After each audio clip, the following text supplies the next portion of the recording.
ಗೌರಿಬಿದನೂರು ನಗರದ ಕಲ್ಲೂಡಿ ಪುಟ್ಟಪೂರ್ಲಹಳ್ಳಿ ರಸ್ತೆಗೆ 1.96 ಕೋಟಿ ವೆಚ್ಚದಲ್ಲಿ ಸೇತುವೆ ನಿರ್ಮಾಣಕ್ಕೆ ಭೂಮಿ ಪೂಜೆ ನೆರವೇರಿಸಿ ಮಾತನಾಡಿದ ಶಾಸಕ ಪುಟ್ಟಸ್ವಾಮಿ ಗೌಡ ಅವರು, ಎತ್ತಿನಹೊಳೆ ಯೋಜನೆ ಅನುದಾನದಲ್ಲಿ ಸೇತುವೆ ಕಾಮಗಾರಿಗೆ ಅನುದಾನ ಬಿಡುಗಡೆಯಾಗಿದ್ದು, ದಶಕಗಳ ಬೇಡಿಕೆಯಾಗಿದ್ದ ಈ ಸೇತುವೆ ನಿರ್ಮಾಣ ಮಾಡುವುದಾಗಿ ಚುನಾವಣಾ ಸಂದರ್ಭದಲ್ಲಿ ನೀಡಿದ ಮಾತಿನ ಪ್ರಕಾರ ಅನುದಾನ ತಂದು ಕಾಮಗಾರಿ ಪ್ರಾರಂಭಿಸಲಾಗುತ್ತಿದೆ ಎಂದರು. ತಾಲೂಕಿನ ಅಭಿವೃದ್ಧಿಯ ವಿವಿಧ ಕಾಮಗಾರಿಗಳಿಗೆ ವಿವಿಧ ಇಲಾಖೆಗಳೊಂದಿಗೆ 120 ಕೋಟಿ ಅನುದಾನ ಶೀಘ್ರದಲ್ಲಿಯೇ ಬಿಡುಗಡೆಯಾಗಲಿದ್ದು, ಮುಂದಿನ 3 ತಿಂಗಳಲ್ಲಿ ವಿವಿಧ ಕಾಮಗಾರಿಗಳಿಗೆ ಚಾಲನೆ ನೀಡಲಾಗುವುದು ಎಂದರು.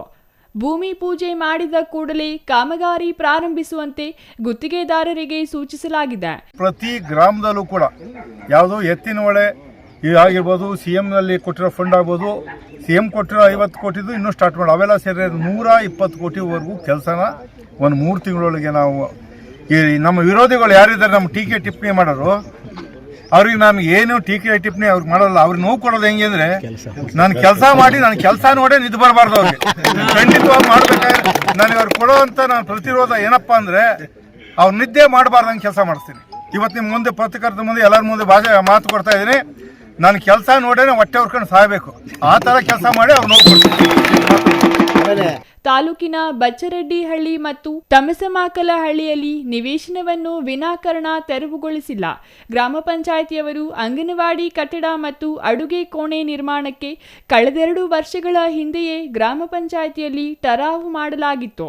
ಆದರೆ ನಮ್ಮ ವಿರೋಧಿಗಳು ಸಂಪೂರ್ಣವಾಗಿ ವಿಚಾರವನ್ನು ತಿಳಿದುಕೊಳ್ಳದೆ ನನ್ನ ವಿರುದ್ಧ ಮಾತನಾಡುವುದು ಅವರ ಕ್ಷುಲ್ಲಕ ರಾಜಕಾರಣ ತೋರುತ್ತದೆ.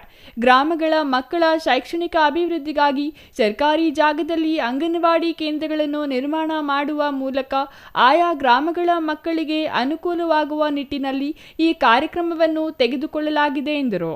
R Manjunath, CTV news, Gauribidanur.